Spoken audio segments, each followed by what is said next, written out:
Good evening, everyone, and welcome along to League of Europe. We are here tonight for F1 22 action. It is Season 9, Division 1, round number 2 of the Championship, as we've taken, of course, the Chinese Grand Prix from the Shanghai International Circuit. Before I introduce myself, Happy Chinese New Year as well to everyone that is celebrating it, of course. Happy Lunar New Year. It is the year of the rabbit, which means tonight's stream is sponsored by Rabbit Phil Puns, which I am sure is going to enjoy you guys. I am absolutely guaranteed of that. My name, as you can tell, is James Head as well, and I'm going to be taking to the stream, of course, as well on this fine Saturday evening. Joining me in the comments will be Mr. Mark Aldridge. Of course, he'll be joining me very soon indeed. Hasn't got his microphone in, hasn't joined the party at the minute, but I am a little bit early in starting the stream as well. And indeed, we are here for the Chinese Grand Prix. It's the first time, I think, in a couple of seasons we've came back to China. Good evening, everyone, to everyone in the comment section, by the way. Alp already saying hello to me, and Matthias there in the comment section saying, General Kenobi. I might be General Kenobi, but I certainly probably won't act like it either, as I am sure we are going to get Mr. Mark in very soon indeed. I have just heard him. I thought he joined the party for a second there, which is why I went blue screen. Apologies, I did hear him coming through on my screen. Certainly, we should hear him very soon indeed. And there is the man, the myth, the legend himself, Mr. Mark Aldridge. How are you doing, my good friend?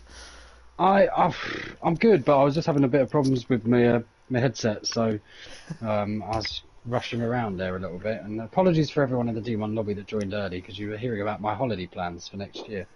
'Cause I always forget that the mic's on when the headphones aren't connected.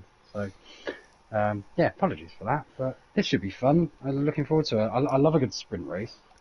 Yeah, sprint race and feature race, of course, here tonight. And as you can tell by on the left-hand side, 10 laps going to be here for the sprint. The feature race, of course, is going to be 28 laps as well, as we've always been used to, of course, here in China. We haven't got the championship standings. I certainly haven't got access to the championship standings. I don't think they're being put up on the website just yet, which means I can read you, of course, who actually finished in what positions last week. And, of course, for round one, you can probably determine who's leading the championship as well. And that man is Sully, of course, who did take the win. Even though I predicted him in 10th position last week, he did take the win from Campbell there in second, Nathan in third, and of course they are the three that lead the championship early on. Jensen there in fourth with Izzat in fifth, Drake Hall in sixth, Wouter seventh, Rick in eighth, Pease in ninth, Darry in 10th, Rocco in 11th, and then Verstappen rounding off the top 12, and they are the point scorers so far this season. And if you use the League of Europe point system, of course, that means it is an extended point system all the way down to 12, which means the 12 names that I've just read out have got points already this season off the board in Britain, of course, last week. And Sally, in the end, was, I didn't expect I didn't actually expect the performance from Sally as I thought he might do. I predicted him for 10th position, not knowing who he was, and then he turned out and absolutely dominated the field. He did, which was pretty good going from him. And I knew he was going to be quick from rumours in the paddock, I suppose, but yeah, I didn't anticipate it would be that quick, so fair play. It'll be interesting to see. Very different track, very different track to Silverstone. And he did say he doesn't like it here, so it will be interesting to see how he gets on.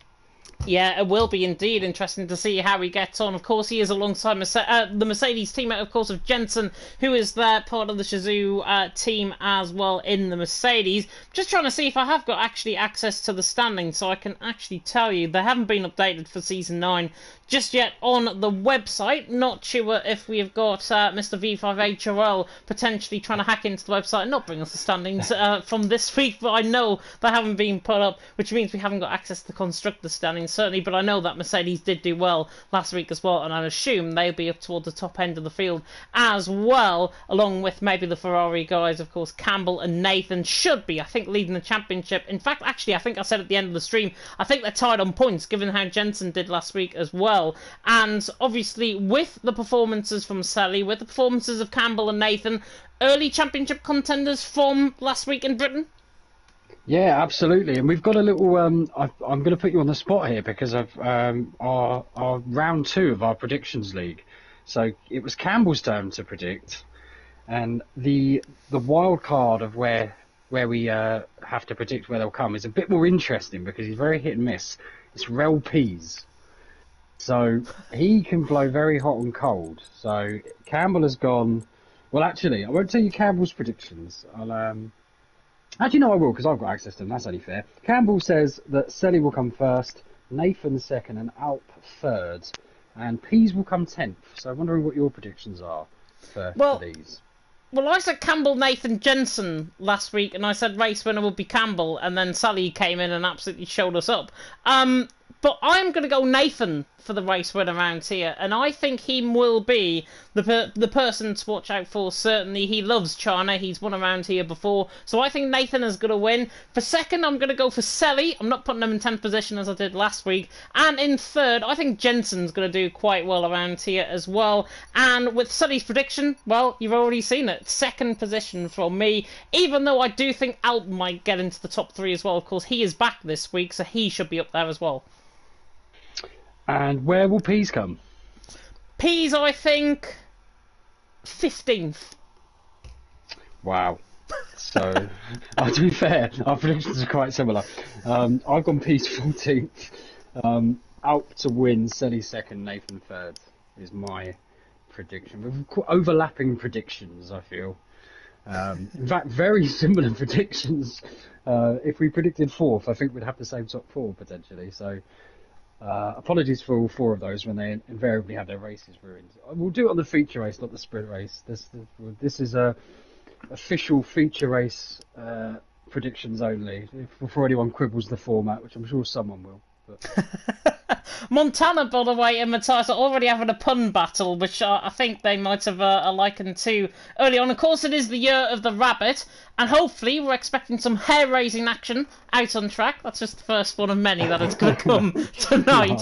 But with one-shot qualified around about 30 seconds away, we will get to see, of course, these drivers out on track in a one-shot lap, as opposed to, of course, an 18-minute qualifying session. So that will put, I think, the drivers under a lot more pressure than what an 18-minute qualifying session would do, because they've only got one crack at this.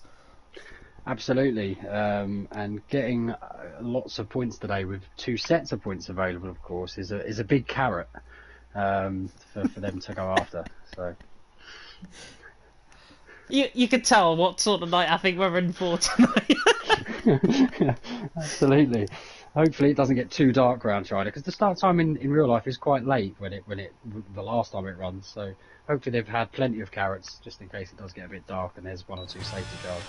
Yeah, they might need to get the Chinese trackers. Pease is actually the man we're going to ride on board with tonight as well. So the prediction early on, 14th and 15th position from us. Let's see what Pease can do. Coming to the right-hander of turn number 1, then to the right-hander of turn number 2. Pretty much turns all the way through 180 degrees to the double right of turns 1 and 2. Then to the left-hander of turn 3 and 4. Pease is actually up there early on. I'm shocked immediately. Through turn number 4, in towards turn number 5, and then down in towards the hairpin, of course, of turn number 6. 24.2 in the first sector. Alp, Sully, Nathan up there early as well, along with Isaac, Killer, Pease is involved in this as well, which is good to see. So now comes through the left-hander of turn number 7. Everyone flicking on the left-hand side. Jekyll and Creeko are right down in the back of the field at this stage. I think they might have invalidated their laps early on. Verstappen is certainly down the field as well. But Pease now coming to the double left of turns 9 and 10. A little bit sketchy on the exit, just lose a bit of time. Nathan has had a spin coming through turn number 10, so that is him already done. 51.9 in the middle sector there from Nathan, from Pease, I should say, coming through the right-handers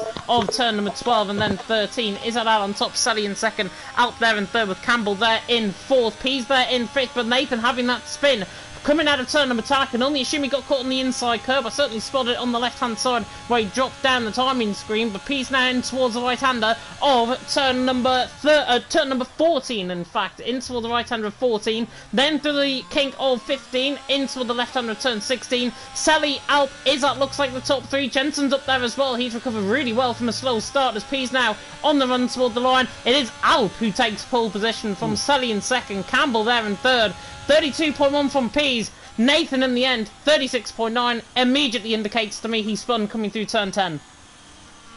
Yeah, absolutely. That was a disaster for him, and puts him behind Creeko and Darry, who are looking like they're going to struggle a little bit today. But the rest of the field quite closely matched. Yeah, the field is quite closely matched. I think all 19 drivers as well got a lap time in, which is very rare that you normally see in a one-shot qualifying. And of course, you normally see invalidations, you normally see disqualifications as well. Alp, though, out on top, and he has settled down on Sully for now, the Austrian there in second, Campbell there in third, with Gary in fourth, and actually very close between Gary and Jensen, only a thousandth of a second in one-shot qualifying, separating them both. Not bad at all from the Red Bull man, of course, being promoted from the AlphaTauri team last season, is up there in sixth with Pease in the end in seventh, Packer in eighth, Killer in ninth, Verstappen ran off the top 10, he recovered well, he was down at 17th, I think, at one point in that one-shot qualifying. Yildirim, Matthias / Rocco Creco top 15, the top 14 are covered by 6 1/4 tenths of a second. Darius there in 16th. Nathan not with a valid lap in, neither with Wouter and Jekyll, who obviously had problems as well on their lap as well. But in the end, Alp Ad on top, Sally alongside him on the front row of the grid. This is the battle I am sure that one Swiss man in the chat is very much looking forward to. Yeah, I think he knows both quite well. Obviously, Alp's recent QVR signing, but I think him and Montana get on quite well as well. So, be really interesting. One thing I noted from there, the top 8 all from different countries, including England and Scotland, and top 10, 9 different countries represented. So, a positive battle of nations here this evening potentially. Yeah, and definitely not League of Europe. It is, of course, League of International. Could we call it? That doesn't make sense. It doesn't even make sense. There'll be a rebrand, certainly, I think, after 9 of the top 10 certainly being from different countries as a result of that one-shot qualifying session. Here, though, in China, we are now preparing up for the formation lap. I thought we were going to go straight to 5 red lights, but we are going to go for the formation lap, and immediately striking, I think Alp is on a set of mediums, as well, everyone else is on a set of medium compound tyres. I thought drivers would have gone for a different strategy call. That, of course, is going to come in the feature race, but Alp is in front, Sally there in second, Campbell there in third, and Sally already has gone for a spin coming out of turn number 2. Sometimes I think that's slightly tactical, because you want to warm up these tyres as much as possible, and I'd be very surprised if some of these guys are dropping their cars as quick as they are and as precise as they are. But this is a tough track. I think Silverstone was a very good entry point to a league season, even though it's a slightly odd place to start in relation to real life F1. It's a very easy track. There's not too many difficult traction zones.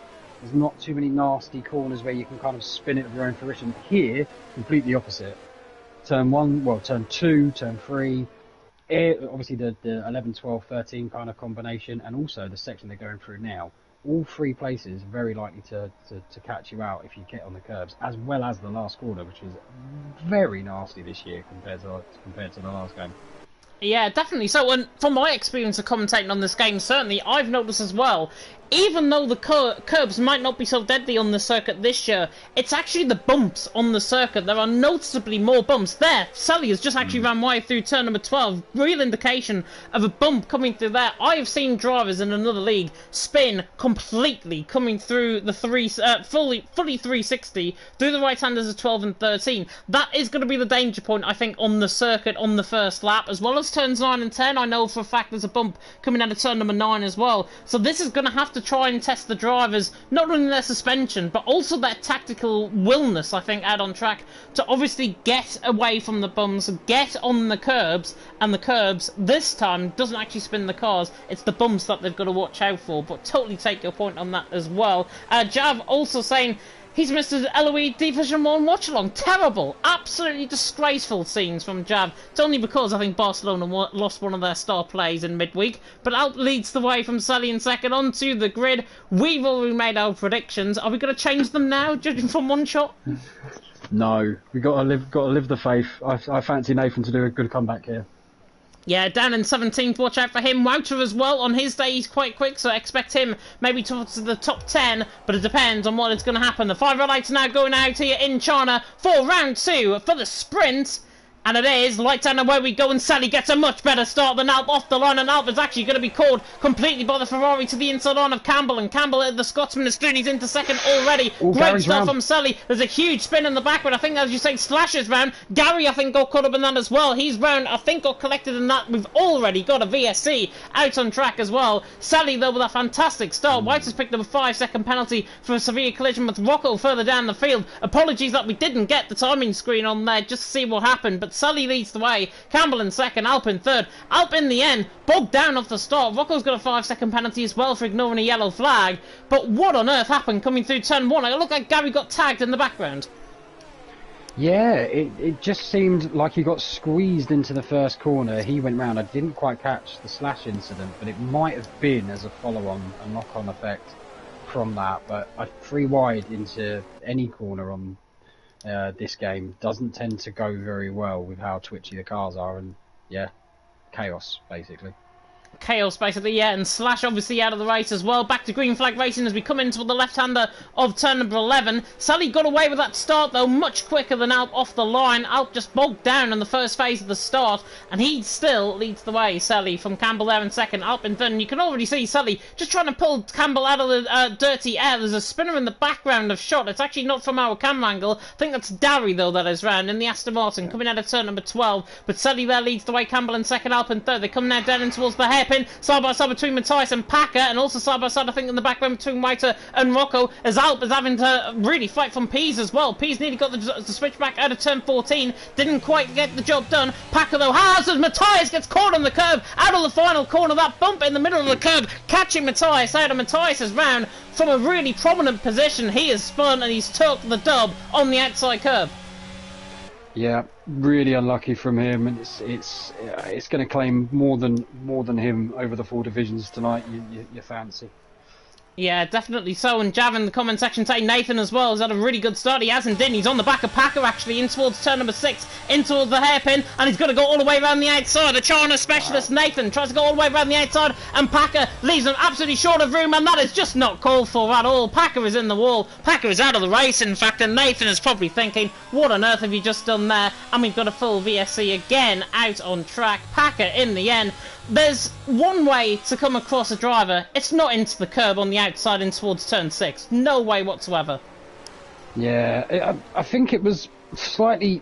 It was slightly irresponsible, but I think he went deep, and then the turning circle of that corner is so tough, and I think they just got caught on each other. But you think Packer might have just let off a little bit and moved over, but. Both going to be suffering now. I suspect Nathan might even have damage, and Gary, even after a spin, look where he is. He's 11th. I can't work that out. Loads of people with damage staying out. He is 11th, and something that I've just noticed as well, Rocco's got no front wings somehow. Yeah, Rocco has. I wonder if that is a glitch, but I suspect it's not, because if you look at the front of the field, the top 6 are just gone. So I reckon this is like a. Oh no, his router gets a. This is a disaster for some of these guys, and this shows you how dramatic these sprint races can be. And I think, I tell you what, it's all to play for. You can come 7th here very easily after having a nightmare. He could, yeah. Rocco has got damage. He went so wide coming to the final corner. There's no glitch, certainly on our screen, but Rocco has got damage on that car, as you can fully tell. And even through turn number 1, Killer is going to try and have up the inside line. Rocco is defending for his life. I think, though, he's going to go backwards rather than forwards in this phase, one would expect, as Motor House came into the pit lane, served that drive-through penalty up as well. In fact, actually, I think it served a pit stop as opposed to a drive-through penalty, because I can now see a car that is stuck on the inside of the pit lane. Rocco again deep in towards turn number 6, similar to Packer and Nathan last lap around. And actually Nathan, speaking of which, is trying to go around the outside of Killer in towards turn number 7. He doesn't get the job done in the end, but this is a perfect opportunity, I think, for Nathan to actually have a go Killer, because Rocco is just backing these guys up completely. Rocco really, honestly, I think needs to get out of the way and just let everyone fight their own battles, as now Gary is under pressure from Izzat in all of this as well. Izzat tries to go down the inside line. The Singaporean doesn't manage to move, but now Killer is going to have to find a way through, and he's going to have to find a way through whether he likes it or not, and it's probably going to be aggressive. Yeah, Nathan needs to think here a little bit, because he's going to get his 7th. Oh, and he's got Killer. That's smart driving from Nathan, actually, to the inside of turn number 12. Killer is alongside, but he now backs down in towards the hairpin of turn 14. Nathan on the outside line, Rocco on the inside line. Killer's going to try and throw the Iron Needle through the middle of them both as Nathan tries to look around the outside. In the end, Rocco can't get the car stopped, and Izzat in the end is going to get a switch back to perfection. Killer in the meantime has gone ahead of these guys and is up there in 8th, and Rocco in the end is still defending out on track. I don't know how he hasn't came into the pit lane. It's 3 wide though coming out the final corner, and Nathan and Gary now involved in this battle as well. And these guys honestly are probably looking at Rocco and thinking, just get out the sodding way, man. it's very clever what Rocco's doing because he's using the apex. Oh, and Nathan's been spun. Rocco too late on the brakes. Nathan has been spun, and Nathan, unfortunately, I think that now makes him out of contention unless we get a safety car in this sprint. And Nathan has retired, wow. I think, out on track as well, which, to be honest, I do not blame him at all. Yeah, I mean, it's just cost him places on the grid, but it's so tough because Rocco was...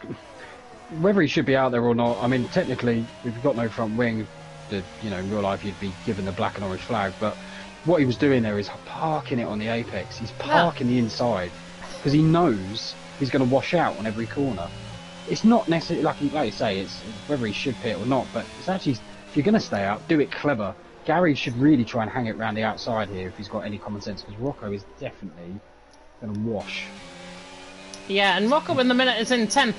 I'm not sure if he realises that he is actually out of the points in the sprint race, or will certainly be out of the points if it is a top 10, as Izzat is on the back of Killer, going for the move in the mid-pack for 7th and 8th position. At least we're going to see a clean battle for once, and to the inside line goes Izzat. Killer actually has got right side end plate damage on the car as well, so I wonder if that was from Rocco. Speaking of which, I think there's been a spinner, and that's Wouter, I think, round in the middle sector, as Izzat has got that job done. On the right hand, the wounded Red Bull, and the Williams is through, and he's into 7th, Killer there in 8th, and in the end, Mr. Rocco is still out on track, and in the end, in the background, Matthias has just gone completely straight on. I thought he was coming in the pit lane, but actually he's just totally messed up his braking point into the final corner, gone so far wide. Gary switches to the inside line of Rocco, and he'll be thankful that he's actually got that move done.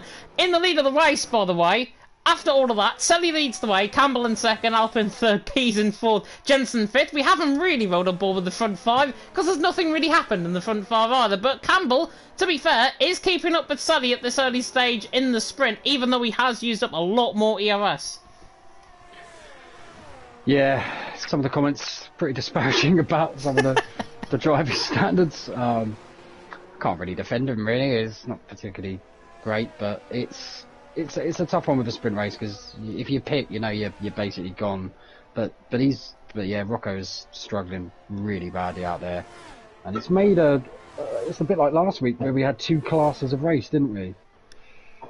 Yeah, it is, and Jensen's actually going for the move on Pease, just in the background shot of the leaders, to the inside line of turn 14, the Shazoo man against the relentless man of Pease, and I think Jensen might just have this one, and he does indeed, on the exit of turn 15, gets the job done. Jensen through, and he's into 4th, Pease in 5th, but Pease in the end is going to come back at him. He certainly wants a piece of Jensen, then in towards turn number 1, in the end though he hasn't got the speed, he hasn't got the ERS either, and Jensen's through, and he's into 4th, Pease there in 5th, and Gary also following through on J. Cole through the hairpin. They're side by side actually in towards the final corner, and in the end in the final corner as well, Creco and Rocco were side by side as well. I thought Rocco was going to try and lunge on Creco to try and just disparage him a little bit more out on track. J. Cole loads the outside line and turn number 1 on Gary, tries to go all the way around the outside, and it's actually clean sailing if he completes this move. In the end of the car, off camber of the corner, just forces completely off to the left hand side of the track, and that's enough for Gary to retake the position.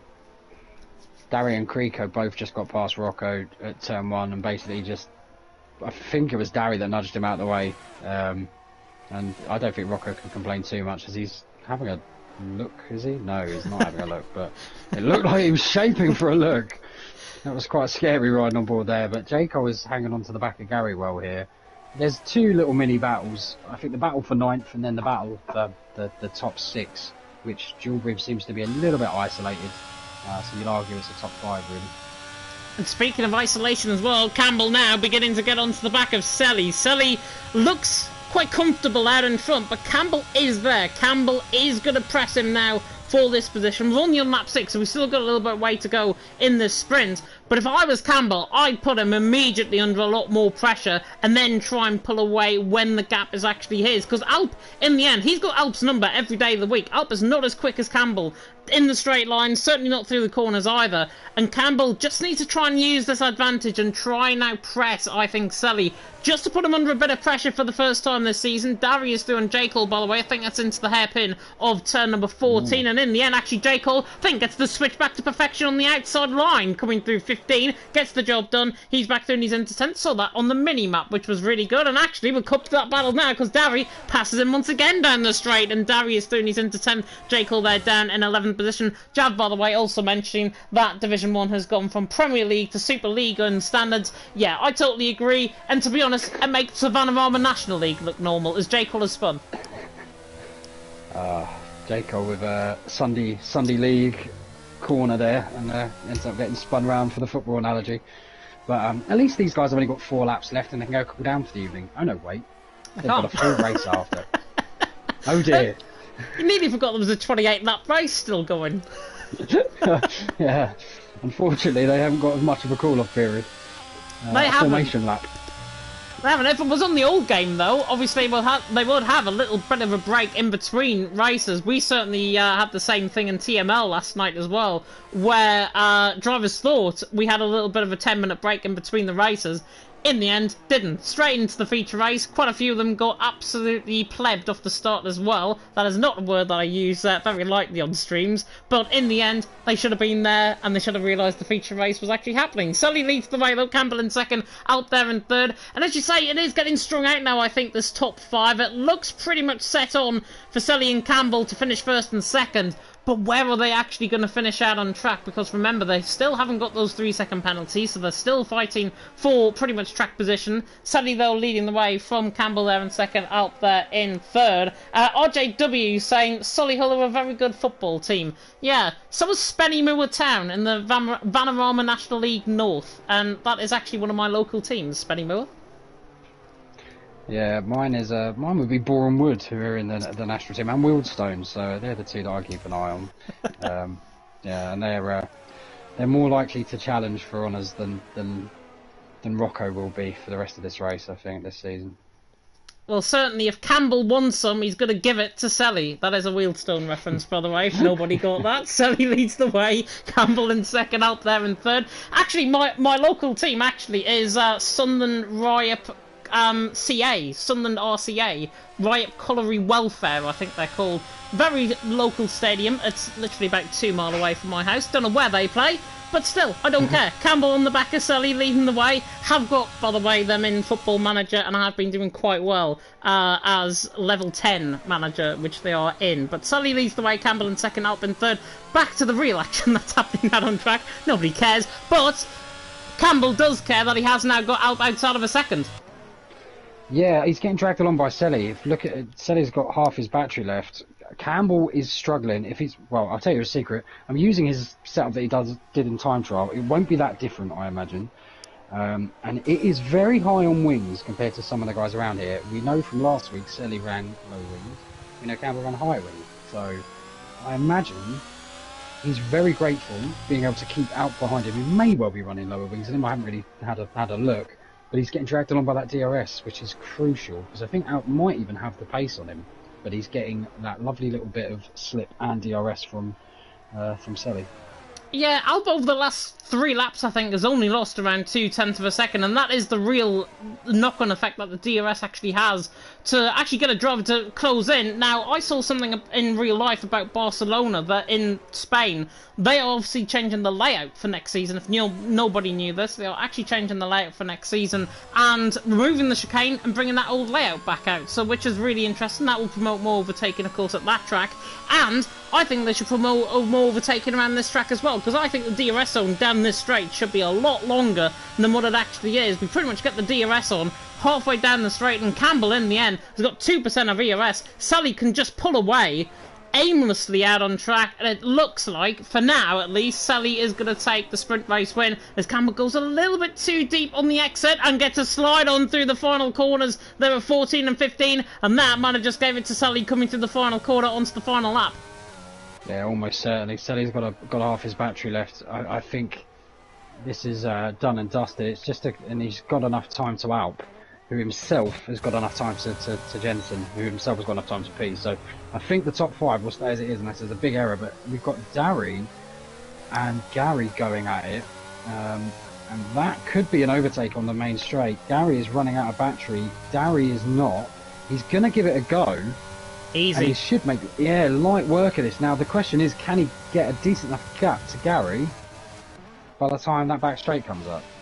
Well, he's gone deep in towards turn number 1, actually, has Gary. Gary's trying to go for the up and under down the inside line. But the main feeling, I think, now is Gary has got his teammate ahead of him. So his teammate, Killer, if they are in the same party, which I'm assuming they are, they will be conversing with each other. I think Killer should just back up Dari into Gary, and then Gary can get Dari down the straight. It's a bit confusing. It's definitely a lot confusing from my perspective. And Matthias, I think, has spun coming to the right-hander there of turn number 2. Sully, though, now onto the back straight for the final time. In the end, is now beginning to pull away. 0.8 per second. Campbell has got absolutely no response, and it's pretty much like the Ashes, I think, at this point between Australia and England. In the end, it's between Australia and Scotland, Austria and Scotland, and Austria's going to come out on top of this one. Might be like the European qualifiers, but Sully in towards the final couple of corners through 14, through 15 for the final time. It has been absolutely ordinary drive from Sully at this point in time. Through the final corner, on the run to the line.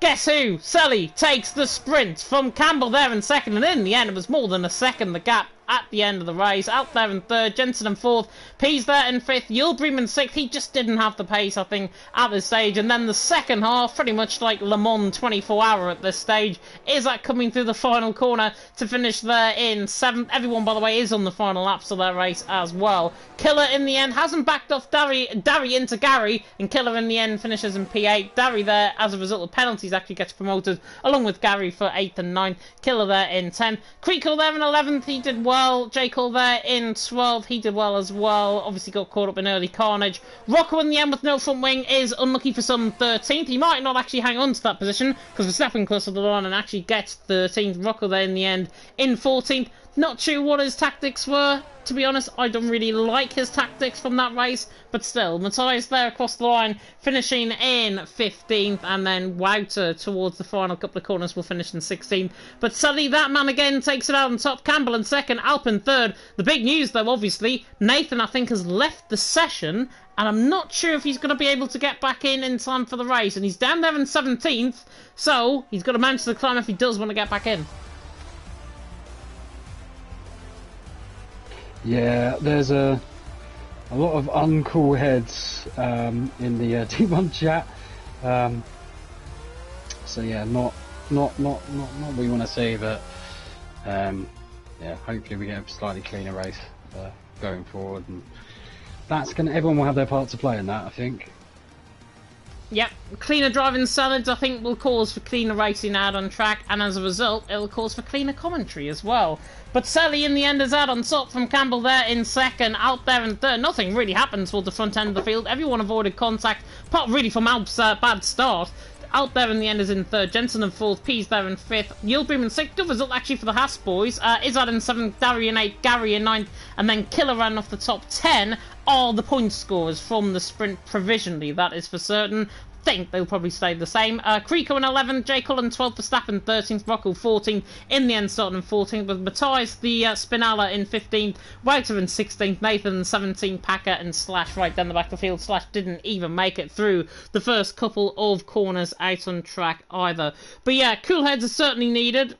Cool it down, of course, out on track. Beautiful blue skies and sunshine. 28 laps now. The drivers can think about their strategies. And normally around here, set of hards in the first half of the race to around about lap 11, lap 12, and then a set of mediums potentially to the end of the race. That's where I think they'll probably go.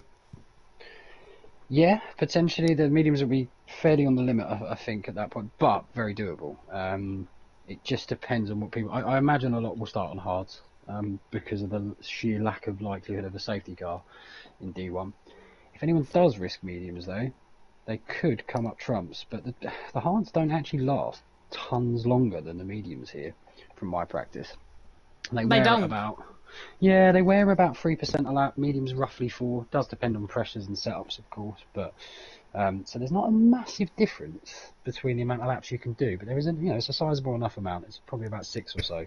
So put it this way: if there's an early safety car in lap 2 or lap 3, no one's probably getting to the end on if they pit. Ooh. So Sally does this a lot. He did this last week, didn't he? So hopefully he can get back in, because that would not be particularly fun at this point for him. And my word, he is starting on a set of medium compounder tyres as well. So that is huge. I'm not sure if that was AI induced or if he left the session before he got selected, obviously, the tyres. In the end, though, Sally, if that is right, and he has selected that by himself, which I'm assuming he has, he's on that set of medium compound tyres right until the halfway stage, I think, in this race. Only Nathan in AI mode has gone. Obviously, he's still in ghost mode as well, so I can only assume Sally is actually desynced and disconnected between the break between one shot and the race actually starting, the formation up actually starting. So that makes me think his AI has chosen the tyres rather than himself, because Nathan is exactly the same in that set of mediums. Yeah, hopefully Nathan comes back, because I appreciate he's probably slightly peeved by what happened, but... The thing is, though, somebody cut in, Sally can't take control of his car until the race starts as well. This could cause carnage. Yes, depending on where he gets back control as well, that could also cause pretty big carnage. But this is looking... Well, I was worried, to be honest, in the sprint race, that Sally would make this slightly dull, but there's no danger of that now. So that's one positive, but we'll have to see how it goes. There's a bit of lagging down the main straight for me. I don't know if that's my connection or but the car seemed a bit twitchy. You're right. Yeah, it looks a bit laggy for me. Jensen certainly, I think, was a bit laggy on my end, and I think Izzat as well was looking a little bit sketchy. Might just be the frame rate dropping down the straight from this camera angle, because I have seen it before on this game. But Sully out on top is on that set of medium compound tyres. That's if his AI car does want to get to the end of the formation lap, because he's been stopped at every opportunity by cars passing him. But... in the end, Sully on that set of mediums, if he can take control of his car before turn number 1 and his AI gets a really good start, in the end I think Sully should be heading towards turn number 1, as the Haas gone for a spin in the background there, but Sully is in top of this race. And actually, looking at the Haas park, I think that's Pease or Yulbream, I think it's Yulbream there in 6th, his car is parked completely sideways compared to everyone else. Yeah, well, I think both of them are kind of pointing inwards, which I think is quite interesting. Pease is definitely pointing inwards. He knows where he's going. He's trying to cut off Yulbream, I feel. And let's see Alp start. Alp had a very shaky start last time. He can't afford to do that this time. Well, here we go. 5 red lights here in China. Lights on the way we go, and Sally takes control of his car, and right in the middle of the pack, he absolutely explodes off the line in the end. I think he's let everyone go. Campbell leads the way in towards turn number 1. Pease in 2nd, Jensen there in 3rd. I think everyone is clean through in the background this time around, but Pease is actually under pressure now from Jensen. Coming to the left-hander, Sully's left again. It must be a connection issue. This time around from Sully is Alton Izzat going side by side. Coming out of turn number 4, bit of scrimmaging in the background. Gary has gone for a spin. In the background, a shot for Verstappen, and Rocco was side by side as well. In toward the right-hander, turn number 6, and Rocco makes a 3 wide down the inside of turn number 6. It's not going to end well for somebody. Darry's going to be squeezed in the middle. In the end, though, Rocco's got the both of them coming out of turn number 6. That was incredible from Rocco. Verstappen there in 10th, Darry there in 11, White around in 12, Sally all the way down the back of the field. He's only got Gary, who's spun behind him, out on track behind him, but Campbell there leads the way as White goes for the dive on Darry in towards the inside line of turn 9, through the left-hander turn number 10, tries to get the job done. He might just have that job done. He does indeed. White through ahead of Darry. Great restart, great race start here though in China. Campbell leads the way, Pease in 2nd, Jensen 3rd. Sully has taken control of his car. He's there in 18th, all the way down toward the back end of the field. In the end though, Campbell got a great start. Pease in 2nd, Jensen 3rd. And Sully absolutely slept off the start, taking control of his car, and his AI did not do many favours at all. No, not at all. Not at all. And I wonder if it was because he took control as soon as possible and the AI kind of got confused, which is probably quite likely, I would imagine. So, cost him. But then the second disconnect also probably cost him more. Oh, as we've got some... Oh, no, sorry. Nathan was not there. But yeah, it's proven to be a very twitchy... Selly's round. Oh! Selly's in the wall. He is not enjoying this. Maybe frame rate drop.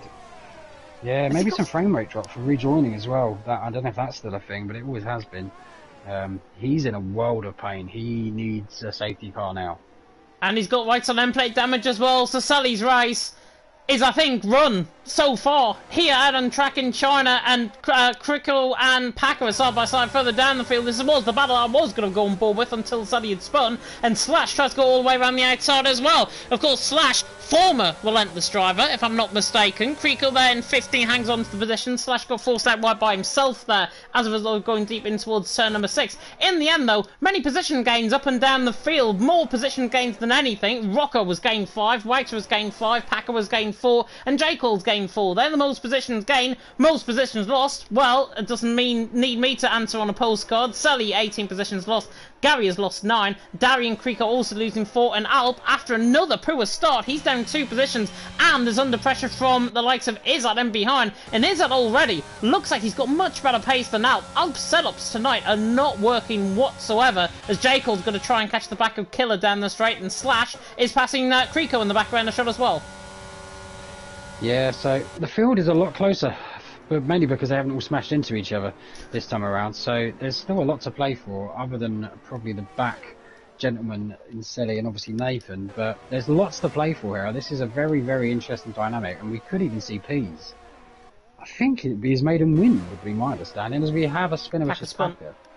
Yep, yeah. American spun through the final corner. Sally is into the pit lane as well in the background of shot, and he might, he might retire the car, dare I say. No. I know Montana's probably saying, no, don't retire the car. Don't retire the car. You can still fight for this. You can still get the race win. That is probably what he's saying. Packer was spun ahead of him as well, so that's going to give him a little bit of an insight as Jensen goes very deep there in towards turn number 6. And in the end, Yilbring has to take avoiding action because he was so close to him. I thought he was actually going to try and get the up and under coming out of turn number 6 there, but he doesn't. Jensen there in 3rd, Yilbring there in 4th. But even the goodest of drivers, even the likes of Jensen, are making mistakes here tonight. Nathan's AI is still losing positions further down the field. Gary there just getting ahead of him into 16th position. Campbell though leads the way, and Ferrari, they are big in terms of the constructors as Killer has crashed out the race coming out of turn number 10. That might be a safety car, and it's not. It's a VSC again out on track, the 3rd one of tonight, 2 in the sprint, 1 now in the feature. But Killer spinning out of turn number 10. I have a feeling too much on the outside curb and spinning the car. Awful luck for him. He was looking really racy, and he did really well in the sprint race. Sensible driving, astute kind of mentality, racecraft as well. I fancied him to do well, so that's a pride shame. It is a shame indeed for Killer. He was driving well up until that point. The curbs, though, as we already alluded to, the bumps around this track, absolutely deadly. And Killer is the first victim of the Chinese circuit here tonight in the feature race, that is for certain. But Campbell leads the way across the line. We're going to get back to green flag racing, I believe, in towards turn number 1. Certainly looks like the cars are speeding up in towards turn number 1. Campbell, though, leading the way from Pease in 2nd, Jensen there in 3rd. Yilbring in the end just needs a bit of time there under the VSC. He's still on the back, and now they slow down again at 40% distance, 40% I should say, racing speed, like the Formula E, of course, use as well. But in the end, this actually gives a really good chance for the drivers to use up a bit of battery. In the end, though, Campbell realising that the VSC is ending, he's just using a bit of battery up in towards turn number 6, and in the end, Pease right on the back of him under the restart, and in the end, Mark, Yilbring there in 4th has been absolutely swamped by Alp and Izzat, who are right on the back of him, and Jekyll also getting caught completely flat-footed off that start as well. Yeah, 100%. It's looking very much like he just kind of, maybe he was going halfway through a corner or something, but he's lost a lot of ground, and that could be really detrimental also to Alp and Izzat, because if that DRS breaks, it's going to be really tough to keep in the top 3, I think. It is, and Yilbring is going to lose, I think, the DRS. The DRS detection point was just there, coming out of turn number 11 and 12. Now to the right under 13. Out, though, is going to be close on DRS. There is a yellow flag in the middle second. That's Packer again, who has spun the American there, spinning once again here in China. Out, though, was going to go for the move immediately on the back of the Haas. Yilbring there lagging slightly down the straight, but now Alp pulls the inside line. Should be easy in towards turn number 14. Tries to get him done on the brakes, and he does. Alp through, and he's into 4th position. Yilbring there in 5th, and Izzat right on the back as well. The Singaporean there in 6th position as well, and he'll be looking now for the move maybe on Yilbring as well to try and capitalise on this down in towards turn number 1. In the end, though, they're not close enough, and in the end they will remain as they are as Pease catches up to the back of Campbell, still leading the way. Pease there in 2nd, Jensen there in 3rd, and the predictions so far of putting Pease 14th and 15th really aren't going well. No, he's shown us up. He's taken it personally, and fair play to him, because There's still time. I mainly thought it's because he'd spin. Not that I'm wishing that on him at all, but for my own predictions, kind of am. But I'd love to see him do well. I think it would be his maiden win as well if he was to pull it off. It would be, or did he win last season? Did he not take a sprint race somewhere? Fair. Ooh, Packers. That must be in the pit. Yeah. Yeah, I don't really blame him. He was only going to cause a safety car really at that point because he had no control of the car. So I don't love seeing people retire in the pit, but when it could be a detriment to other people's races, I don't necessarily hate it. He might have even had some rear damage or side pod damage. Definitely. So if he's been spinning quite a lot as well, but the main thing is his AI is coming out the pit lane and it's not going to go until turn number 4. Luckily everyone else is on the other side of the track, so it's actually not going to interfere on the racing. But what I can actually say is Alp got back in DRS range that time around on the back of Jensen. He is having to stick very hard onto the back of these guys. He's now outside of a second once again, coming to the right hand of 14 and 15. Now back within a second. He'll be in DRS quite comfortably this time around. In the end, though, there's a battle going on further down the field. Matthias and Dari, as soon as I come on board with him, Matthias has been spun. Dari catches the back of him. Dari escapes as if he's done nothing wrong, or is he waiting up potentially for him? No, Dari has escaped the scene as if he's done nothing wrong. I didn't see that on the lead-up, to be honest. I don't know what actually happened there between them both. But in the end, though, Matthias is down in 16th, Dari there in 14th. They both had it coming together. Yeah, and the 90 AI, I think it might be, is holding its own down there in 15th. Probably shows some of the mistakes being made out there on track, for particularly the outside those of the top 10. Well, I'll tell you what, though, if Nathan was on 110 AI, I think he would have been well ahead of Kriko and Dari by now, potentially in 13th position. But Nathan, obviously, he's in AI mode. He's obviously had nothing to do with this race whatsoever. I don't blame him, to be honest. The driving standards in the sprint were shocking. But now, in the feature race, he's gone, and the driving standards all of a sudden have got back to normal. So I think it is the Nathan curse, we can call it, potentially, in terms of the driving standards so far this season. He wasn't like that, obviously, in Britain, but in the end, in China, just so many incidents in that sprint race. Obviously putting them into pay, and speaking of putting them into pay as well, Yildirim on the back of Alp. The AlphaTauri now under pressure once again from the Haas. The Haas looks quicker visibly down the straight. You can see him drawing in closer. Alp is having to use a lot more ERS as well ahead. He dropped out of DRS range to Jensen there, coming down the hill in towards 14, or into the hairpin of 14. And now this time around, Alp, no way he's going to be coming back outside of a second, because I think Jensen now will get dragged along. That gap will be out to around more 1.3, 1.4 seconds at the end of the straight, and Yildirim now has to think about going for this move to save his own race and to save Alp's race as well. Yeah, I was about to say, if I was Alp, I probably wouldn't be fighting it with 5% battery. I'd almost be encouraging it, because it might be a way of sticking onto the back of this train, because at this point they're running out of ideas, because the gap's now 1.2. Definitely so. Neo, by the way, is just mentioned a very suggestive comment in the comments section on YouTube. Apparently your wife is in his DMs. Wouldn't surprise me. Wouldn't surprise me. Hope he's doing alright. Old washed German man over there, wherever he is, but... Sally is spun! Sally. No, out of the race. always... Is that a safety car? Normally, when they crash through the final corner, it's normally not a safety car. I think he'll be fine. And yeah, the car's gone back to green flag racing immediately, so therefore no safety car. Sully, though, out of the race, one of the favourites arguably into tonight. That connection problem that he had at the start of the formation lap, obviously coming back to bite him. Never the same since. He'd spun once again with that right side end plate damage. He is done for the night. And Austrians, the races come and go for everyone in the league. Montana has had his ups and downs, that is for certain. Sally, from a race winner last week to finishing with no points here tonight, I know for a fine fact he'll be back, and I know for a fine fact I'll probably say this time around. I'll look back next week and say he is a race winner in round 3. Yeah, very, very possibly. Very, very possibly, because his pace is scary out there. And he will pick up some decent points from the sprint, though. So not as bad as it could be in other places. Yeah, it's not all doom and gloom. Not all doom and gloom. Plenty of positives, I think, from the sprint race to be taken out of that performance as well. Nathan Zayar, by the way, is keeping up with Creco and is actually looking to try and get the job done. Down the straight in towards turn number 1. About as much action that's going on in the first half of the race, at least here in China. Nathan trying to catch the back of Creco. And Campbell actually goes deep there in towards turn number 6 as I go on board with him. Campbell, bit deep. Pease there, catching up half a tenth of a second. Not that much, obviously, to close in. But Campbell, for the first time, just making a slight mistake, bringing everyone back into contention. And speaking of back into contention, Alp has saved up enough ERS now, 17% of which he has now got to use up on the back of Jensen. And in the end, these front 6 are putting miles clear of J. Cole, who is in absolute no man's land. He's literally in the demilitarised zone and the Koreas at this stage. Tell you a funny little side plot.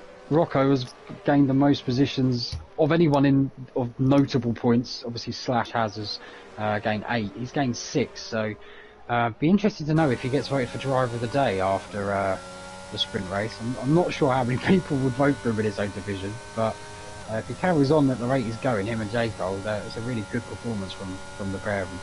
Yeah, it is a really good performance. Certainly in the feature race, Rocco was actually shocked me in terms of how good he is in this feature race compared to the sprint. Obviously, with that front wing damage. Oh, and a bit of a mistake actually from J. Cole. Now brings Rocco completely on the back of him. Matthias has also got through and Creco on the other side of the track as we come now through the final corner on board with Rocco on the back of J. Cole. In the end, though, the Brit does not want to go for the move on his fellow countryman down the straight in towards turn number 1. Is drawing a lot closer, though, and I would say if I was in Rocco's shoes, I'd probably think about getting the job done. Maybe in towards turn number 6, he is entitled to a dive bomb or 2, normally Rocco, and I think turn 6 is a perfect opportunity, especially because he's got Verstappen absolutely right tucked to the rear wing.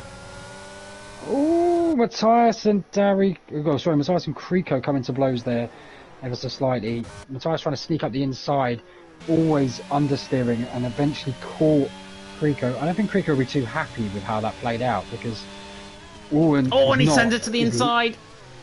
Yeah, it doesn't surprise me with how that overtake was kind of set up because there was a lot of contact in the corner before. So Creco probably felt, hang on, that's not really on. To be fair though, Matthias gets a beautiful switchback coming out of turn number 6. That was a lovely move from Matthias, getting back on Creco. Obviously these guys, I think, hate each other. I think it's fair to say out on track in this feature race. Creco obviously going for the dive, maybe a little bit of karma being creeped in, potentially. Nathan's AI just made a slight mistake on the curb there as well, I've just noticed in the background of shot. What is notable though is Izzat right on the back of Yildirim, going down the straight, pulling to the inside line, and also Pease for the race lead. We'll go to Pease for the race lead, dives it down the inside line of 14, gets hooked on there. Campbell might just get the job done on the exit of 14 and 15, he does. Pease now ahead, Izzat also ahead of Yildirim in towards turn 14 as well. Jensen makes a mistake in the background, it's all getting a bit sketchy out in front. Pease leads the way, Campbell in second, and Campbell, with barely any rest, is going to try and go around the outside of turn number 1. Might go for the switch back in towards 2. In the end, though, Pease has parked his car absolutely perfectly on the apex through turn 1, and that is going to be no found way for Campbell to get the job done. However, Jensen, Alp, Izzat, Yildirim, all back in play. Yeah, and that's, I think, maybe slightly naive from Pease because he hasn't got that much battery, and I'll tell you who does is Jensen, and all that's done is bring him right into the mix of it. And in fact, Izzat and Yildirim will be loving life because of that, because it's now a 6-car train, whereas before it was getting a bit broken up. Yeah, 70% of ERS that Jensen has got. Campbell, 32%, so he's basically got double the amount of ERS as Campbell has got at this stage. Has the Shazoo man out there in 4th, has got more ERS than Campbell as well, so obviously can use that up. Izzat and Yildirim, Izzat is the same level really as Alp in front of him, and Yildirim is on 13%, probably actually less than everyone else in this order combined. So Izzat, so Yildirim now in 6th has got to try and find something in terms of his pace. Campbell now, though, I think is going to try and look for a cheeky lunge down in towards turn 14 here. Wasn't too happy, I think, with Pease diving it down the inside line of him, and this time around he's going to have to be forced to the outside line. He backs off slightly, and Campbell in the end is not going to be enticed by the move, but Pease again bit aggressive, and I think there was a slight tap there from Jensen in the background of shot there as well, on the back of Campbell, just unsettled the car slightly. Pease though leads the way. On to lap 11 we go. Campbell there in second, Jensen in third, and Izzat is all over the back of the Turk of out there, down the straight in towards turn number 1. In the end though, not going to be close enough, and nobody in the end is going to go for the move. But if I was in Campbell's shoes, I'd think about getting this move done immediately, otherwise Pease is going to count you off every opportunity. Tell you who's having a really impressive race, considering they got spun at the beginning, is Gary. He's in a points-paying position. He's not too far off of that middle pack, and he's doing pretty decent. If he carries on at this pace, he'll probably end up catching up to them and fighting for a 7th or an 8th or a 9th at some point. So keep an eye on him and his gap. Yeah, the thing is, though, with Gary, he's in a bit of no man's land at this stage. He's got Dari 5.5 seconds behind him. He's in a battle with Matthias, and then they've got Slash 2.2 seconds ahead of him as well, and then Slash is 2.2 seconds behind Wouter, Verstappen, J. Cole and the like. So it's really... I get your point, but I don't think he's going to be making any progress, unless there's a safety car, I think, in this race. I don't think he's going to be making any progress anytime soon. If he does, though, and if he's got the pace, he's obviously going to show that out on track as well. Just totally flicked on board the position changes and totally forgot to change it back to the tyres. Everyone is on a set of hard compound tyres, apart from Nathan's AI, who's on that set of mediums, still going out on track. Campbell again closing in on Pease in towards turn 14. In the end, they're not going to be enticed by the move. He's got to watch out, though, because if he's too careful into that turn 14, he just could cause a knock-on effect, and that might cause a knock-on effect for Izzat getting the move done on Alp coming out the final corner. Yeah, 100%. It's a nasty pinch point, that hairpin. Any hairpin is, but that one in particular with the kilometre straight beforehand is especially so. It's Matthias gets jumped by Dari again. He's struggling around this sector 3. Really is. He's obviously made a mistake in the sprint race, but he gets on the power. He's going to have a look at Dari. He should get this done, actually. Oh, he's going to have to go the long way round. Yep, coming through turn number 1, nearly being forced off Dragonton off Camber corner as well, so this is going to be even more trickier for Matthias to try and get the job done on the outside line. Now on the inside for turn number 4, tries to get the job done out of turn number 5, and then in towards turn number 6, the right-hander that's upcoming. He's still going to be side by side. Darius still there on the inside line. He's braking later than him as well. Might get the switch back here, Matthias. He's done it once before. In the end, is he going to do it twice again? Maybe not so quite as Dari gets on the ERS, and I think just about holds off the position for now, but Matthias is trying to get past at still every single opportunity. Round the outside of turn number 8 does not normally a position you go for. Down the inside of turn number 9 though, Matthias might have just pulled off the move of the season here. Still fighting with Dari. Great battle between them both, and in the end he just gets hemmed up on the curb, and Matthias there in 14th still on the back. But Dari and Matthias already, that is potentially battle of the season. And speaking of battle of the season, there goes Campbell for the race lead in towards turn number 14. Tries to get the job done. Jensen's going to try and get the switch back. In the end though, Campbell is ahead by an absolute mile coming out the corner. 3 tenths clear coming out the final corner. He is in, as actually Alp I think has gone into the pit lane. Alp is into the pits trying to react, and Pease is coming at Campbell once again in towards turn number 1. Might have to get the job done to the inside line. Jensen all the way around the outside of turn number 1, and Pease tries to get the job done. The Mercedes and the Haas. Now Trey Blows coming through turn number 2. The Haas and the Mercedes. A little bit of a slide there on the curve from Pease. Now gets Jensen up the inside line, and the Mercedes with the camera shot is now ahead. Jensen into second. Pease there in third. Campbell there leading the way. Jensen in second. Pease in third. All of a sudden this race has just exploded into life. Absolutely, and I'll give you one tip. Do not pause the game at any point, because unfortunately, now that I've paused it, it's giving me the end of the race results. Which is possibly the best new glitch I've seen. I'm going to screenshot it so people can have a laugh on it on Discord later on. What I'm going to do is I'm going to shut the game down and then I'm going to rejoin. I should stay in the party, but hopefully that doesn't cause an issue, because otherwise I will be completely useless to you with that. It's totally fine. While you do that, Campbell is now pulling outside, nearly of a second of Jensen. 9/10 of a second, coming out the hairpin at turn 13. Jensen there in second is doing a good job. Pease there in third, is in fourth. Yildirim there in fifth. We will hear back, I'm sure, from Mr. Mark in just a second while he gets that fix, as Alp is on the back of Creco through turn 11 and 12. Alp has came out in absolute really bad trouble here with Creco. Right around the outside though, on that fresh compound of tyres he's through. Right around the outside of 13, gets the job job done down the straight, and Alp is through and he's into 11th. Krika will try and fight back. No point really in fighting back, even if he's got the absolute speed of a lion. In the end, Alp is through and he's into 11th, and J. Cole into the pit lane as well. But Campbell leads the way. Jensen now in second, and Campbell, after that early escape down the straight there, now 9/10 of a second clear of Jensen. Now it's back to 5/10 of a second, and Jensen beginning to use his instinct around this track. He's won here plenty of times before in his league racing career. Kriko and Nathan's AR, by the way, are into the pit lane as well further down the field. But Jensen there in second has got Campbell's number if he wants to try and close, as Campbell is trying to eke out of a second. Jensen, though, 30% of EOS compared to Campbell. Jensen is easily going to stay within a second.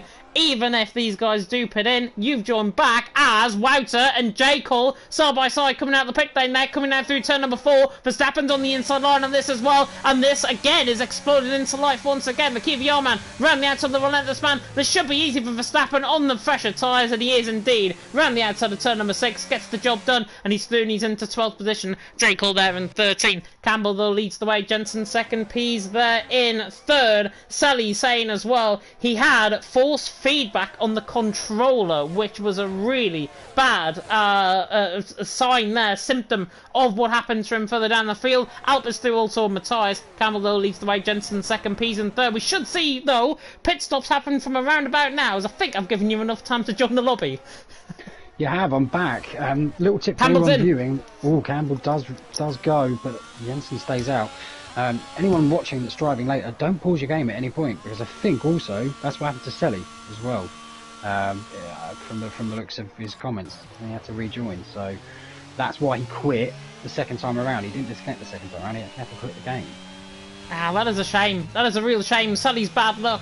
Pretty much going from bad to worse on the game spot, but out there on the back, Campbell I think is going to be clear coming out the pit lane, and actually it's going to be really close coming out the pit lane. There is Campbell, there is Alp, round the end outside of turn number 1, tries to go for the move. The Turk around the outside of the Scotsman, tries to get the job done. He's hung out to dry, is Alp, but he should get the job done down the inside of turn number 4, and he does indeed. He's on much fresher tyres. Campbell now has to have half a lap to warm up his tyres, and there's every possibility here, Mark, that Alp, if he's got the speed out of turn number 6, he could actually gap Campbell outside of a second here. 100%. Those tyres are going to be stone cold. They do warm up quicker than other tracks because of the nature of the corners here, but it's going to be a tough ask. It seems like he's got them slightly under control. He's not losing tons of time. They are normally warm by sector 3, and as long as he stays in at the end of sector 2, it should be okay. But that said, you've got to think now that these are going to be the front 2 in the race, because the others may have just stayed out just a touch too long.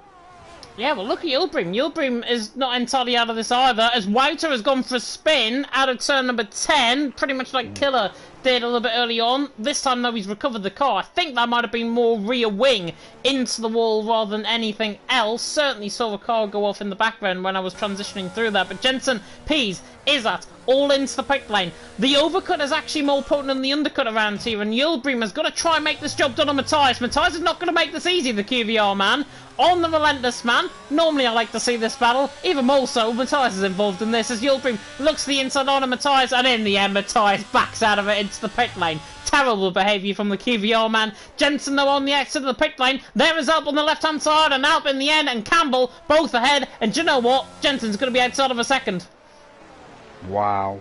Do you know what? Fair play to Matthias, because I think actually. Oh, and Yilbrim, sorry to cut you off. Yilbrim to the inside line of turn number 2. I think that scared the living daylights out of you there. But Yilbrim there into 6th position. Izzat there in 7th. Izzat in the end. I think went too deep on the exit of the pit lane. Yilbrim up the inside. Easy as you like. He's soon he's into 6th. Yeah, crazy battle. I was just going back to Matthias. I think what he was doing, he didn't want to yield because he wanted to stand the outside so that he could get a clean run into the pit and not get brake tested by accident. Obviously, it wouldn't have been a brake test, but you know the run into that pit is pretty nasty because you brake after the point of the corner. It's quite a dangerous pit entry. I'm actually very surprised they haven't changed it, but there we are. Yeah, definitely so. Forza Brendan, by the way, LOE alumni of old, he is in the comment section saying, Gary's channeling us in a Jerry Adams here, and if you're wondering who Jerry Adams is, look it up. I'm not going to Yeah. comment. Look it up. Just look it up. What we will do, though, is focus on Campbell right on the back of Alp. This is for the net race lead, and this is going to get very interesting between them both, because Campbell now has got more speed than Alp. Alp, I think, is just going to let this one go, and he does indeed, down the straight, doesn't want to fight. But in the end, though, with them breaking early into turn 14, gives him a bit of ERS to use down in towards turn number 1. Yeah, 100%, and you're right about that first DRS though, because the second one is just as potent, even though the straight is. Oh my god! Holy was, moly! I don't think that was a wiggle to the fans. I think that was a genuine near-death experience, but he lives to fight another day. I did warn people that the curves were deadly around this track, and that was just the prime example of how deadly they can actually be. Alp somehow is still in this race, even if those reaction timings were literally minimal, completely minimal, absolutely unbelievable from Alp in terms of his reaction times. If that was about 200ths of a second too late, I think he would have been in the wall there. I'm going to go back and watch that at 25% speed when this is uploaded fully properly, because I need to know how on earth he saved that. Because if that's me, I'm in row Z of the main stand there, picking limbs off of me. I think, to be completely honest with you, and I think most of us would be. Oh, I need to know the secret of that throttle input. I think. But the thing is, though, he didn't look like he reacted coming out of the throttle either. That was full speed. That was fully committed through the curb. And if that was the case, then Alp, it just makes it even more sensational how he's kept that car on a straight line. Is that low to the inside line on Yildirim is looking very easy to lead, and both of these are lagging slightly down the straight, maybe a little bit desync there on Izzat's end, but Izzat is through. If he can get the car stopped in towards 10:14, he has got the job done, he's through, and he's into 6th position, with Slash still continuing on. I don't blame Slash for continuing on. He should, I'm assuming, go for a set of medium compounded tyres rather to the end, because the set of softs around here do not last at all. They only last 3-4 laps, if that, and then they're going to be struggling right to the end of the race. So if Slash has got any inkling, then he should come in for a set of medium compounded tyres, and I would do it sooner rather than later, because he's going to be actually outside of the points, even if he comes out the pit lane as he does now. Well, I quite like the strategy, because if there's a safety car in the next, well, after 2 laps, people might box for softs. And then if they do, he's all of a sudden somehow net leader. But don't be surprised if he puts on a set of softs, actually. I wouldn't be surprised at all if he hangs it out. I would say you can only really hang it out until about lap 22 anyway, so if he doesn't come in now, then I'm almost certain he's going to try and put the softs on. Yeah, possibly so. Possibly so. I mean, he's already been caught 1.2 seconds since the last time I mentioned it, and that was at the start of the lap. So Slash clearly getting caught. Campbell there in second, Alp in third. If you're wondering what my laughter was about, Montana in the comment section saying Alp nearly met the Great Wall of China. That was very amusing from my perspective, that's for sure. But Slash leading the way, he's doing a very good job out on track. Campbell there in second, Alp in third. Jensen there in fourth. Pease there in fifth. Izzat in sixth. Yildirim in seventh. Verstappen in eighth. J. Cole Rocco top 10. Gary Wouter top 12. Currently as it stands, with Matthias, Dari, Kriko and Nathan's AI still continuing on. And Slash clearly going for a set of mediums because he's in the pit lane now. Yeah, 100%. He'll be on the mediums. And Campbell, do you know what? Campbell will just be breathing a little sigh of relief there, because he would have just seen that car hanging around and just coming closer and closer on the minimap, and you just thinking, I could do without that. I've got enough trouble behind me with a Alpha Tauri and a Mercedes bearing down on me. I could do without having to get past the slow back marker. So that might give him a little bit of confidence, but he needs it, because he doesn't have. If he has as much confidence as he has battery, he's going to be shaking like a leaf, because he's got about 6%.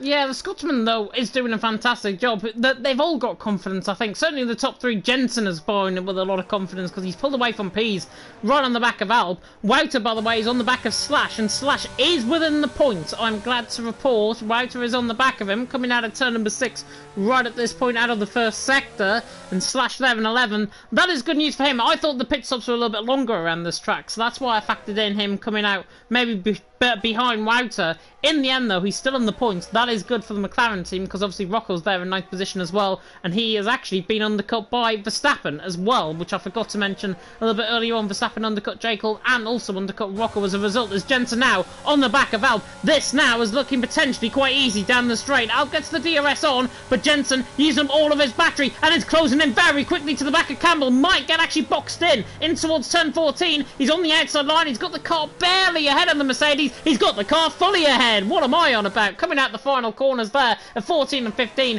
Jensen there into second. Alp there in third. Campbell leads the way and is trying to get on the battery. Jensen, though, has got more EOS than him to play with. That is good news for Jensen. And the Shazoo man is looking very good indeed in towards turn number 1.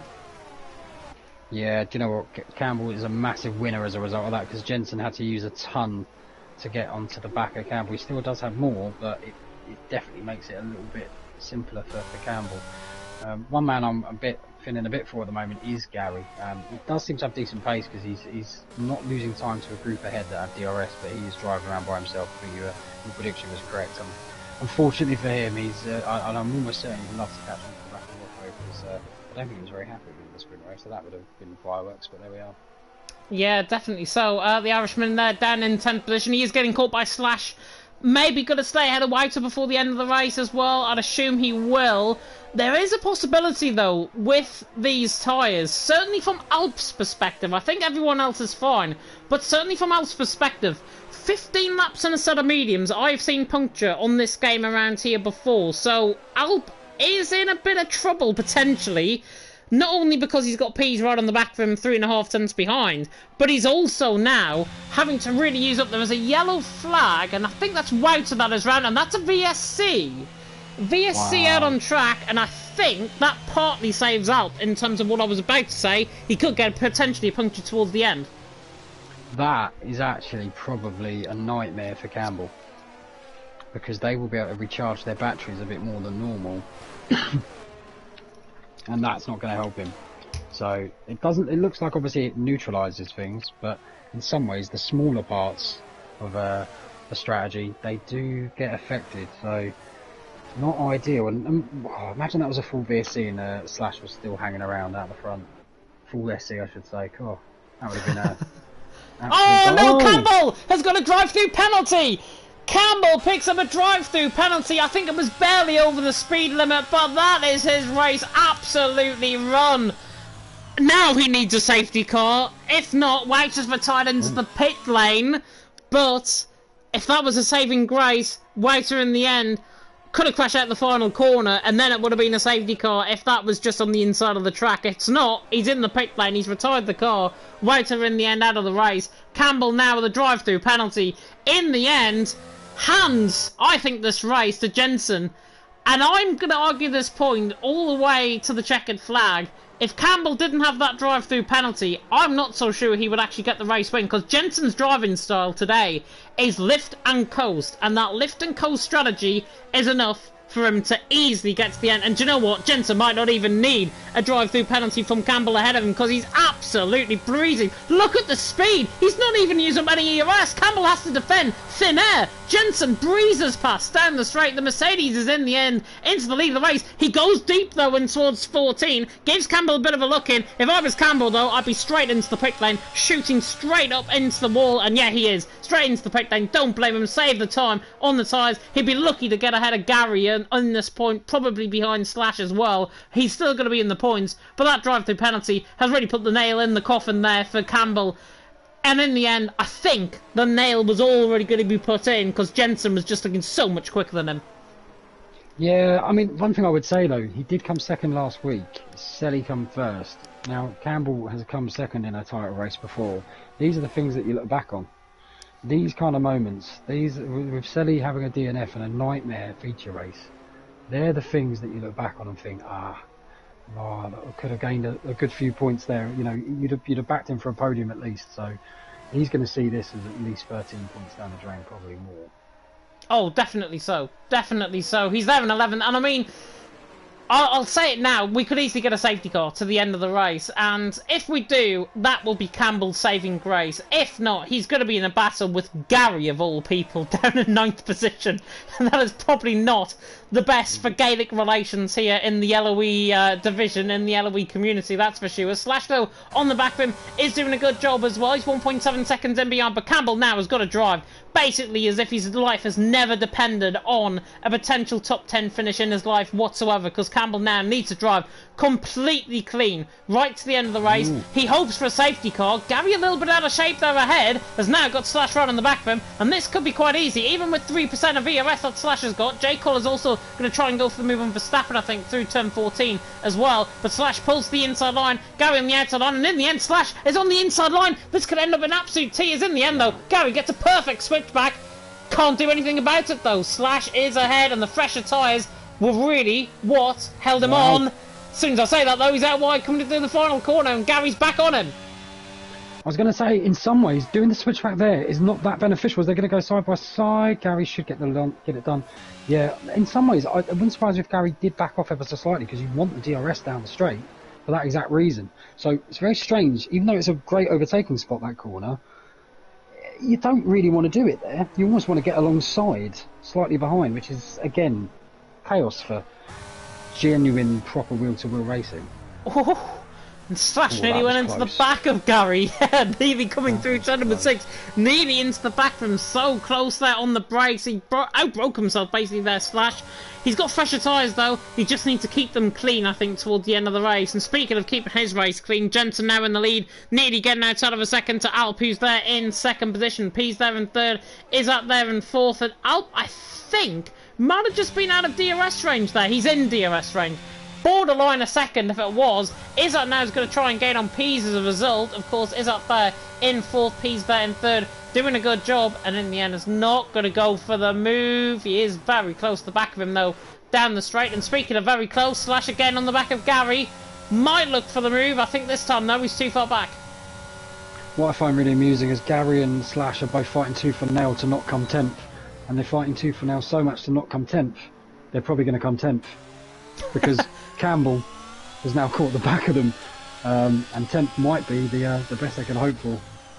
Definitely so, yeah. Campbell on the back there is right on the back of the Brit of Slash. Slash there on the back of the Irishman. Could get quite interesting this towards the end of the race. Jensen leads the way, Alpin 2nd, Pease in 3rd, Izzard in 4th. It's between the front 4 for the race win. Jensen so far hasn't put a foot wrong since he's been in the race lead, and still he hangs that gap at around 7/10 of a second. Rocco there though on the back of Jekyll into the inside of turn number 6. This is not going to work from Rocco. The McLaren has somehow fit down the inside of a McLaren-shaped gap, I guess, and Rocco's through and he's into 7th. Jekyll pretty much put him all the way to the right-hand side. In the end, didn't defend enough, and Rocco in the end's in 7th. Yeah, I caught the tail end of that. There was a lot of contact going through that corner. Lord knows how it got to that point. I think I caught the back end of it, but didn't look pretty. Yeah, not at all. As we've missed Campbell getting through on Slash. So that was the hardest part of that for Campbell. Now the easy part comes up, because when you're at the back of a 3-car train, that second car is obviously protected by the DRS of the front car, but now this should be... He's got to be patient. He's not going to get anything else from this race.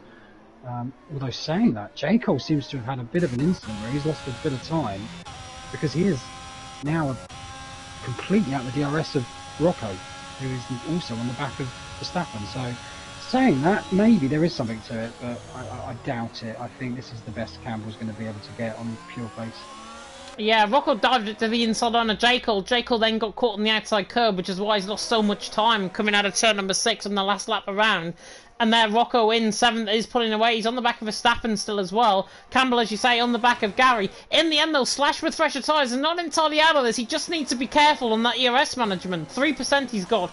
Campbell on 5%. Gary on 6%. They're all in the same boat. But if I was in Slash's point of view, I'd try and lift and coast through the corners and try and save me up a little bit more extra ERS. Because if that's the case, Campbell is always going to attack Gary in front of him. And Slash is probably not going to have a response because he's just... not really as quick as the front guys ahead of him. So if I was in Slash's shoes, I'd be lifting and coasting enough for him to stay within the gap, but also enough to save up ERS and then to try and get them down the straight, which I think, if he does do that, he will have better pace than them. Yeah, 100%. And if they keep caning their battery as well, they're going to lose that performance edge that you get in the bottom 10% of the battery.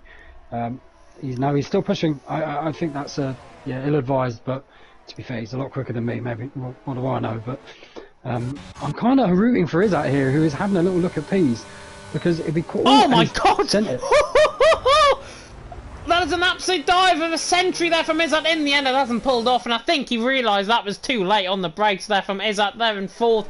Pisa still in third, but that was a test of the waters. That was a test, and speaking of testing the waters, Campbell on the outside line of Gary, finally going to try and get this job done. In towards turn number 14 at the hairpin. Red Bull against Ferrari, and in the end, the Ferrari just about comes out on top. The Scotsman defeats the Irishman in the Battle of the Gaelics, and Slash there on the back of him as well is in 11th, and also Rocco has just got through in towards turn number 1 of Verstappen. He's going to try and get back at him. He's not going to be quite close enough though. Slash again on the back of Gary. Is he looking close?